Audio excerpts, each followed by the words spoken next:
street na to. Malapit to dun sa mall. Sige, Charming. Babalikan ko na ng tita ko para makauwi na ako sa amin. Tsaka, baka nandun na rin ang mami ko. Sige, Princess. Mag-iingat ka, ha? Ikaw rin, Charming. Salamat nga pala sa pagligtas mo sa akin kanina, ha? At sana, hanap mo na ang real mom mo. Bye-bye. Wala yon, Princess. Yaan mo, makikita ko rin ang tunay kong nanay. Bye-bye! Bye-bye. Saan kaya yun? Princess, gusto mo sabay na nating hanapin ang nanay mo at ang nanay ko. Okay ba sa yon? Para may kasama ka at may kasama ako. Oo, okay sa akin yun. Gusto ko yun. Tara! Teka nga pala, saan nga pala natin sila hahanapin? Ikaw, alam mo ba kung nasaan ang mami mo? Hindi. Kanina, may hinabol akong kotse. Akala ko, doon nakasakay yung mami ko. Pero, hindi pala. Nag-plane crash nga pala yung sinasakyan nilang eroplano ng daddy ko papuntang Davao. Kaya, hindi ko na alam kung nasa na sila. Ikaw ba? Alam mo ba kung nasa ng nanay mo? Hindi eh. Kaya nga hahanapin ko yung tita Aleli ko. Kasi, siya ang nakakaalam kung sino ang nanay ko.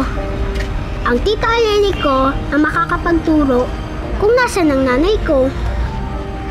Tita Aleli, may kilala din akong Aleli. Nagpupunta yun sa house namin. Talaga? Baka yun din ang tita Aleli ko. Totoo? May kilala ka ring Aleli? Yun ang pangalan ng tita ko. Siya ang hinahanap ko. Baka isa lang ang kilala nating Aleli. Ang mabuti pa, sasama kita sa bahay namin para makilala mo siya. Sige, sama mo ko sa bahay niyo. Kaya lang, saan ba bahay niyo? Princess, may problema? Oo, Charming.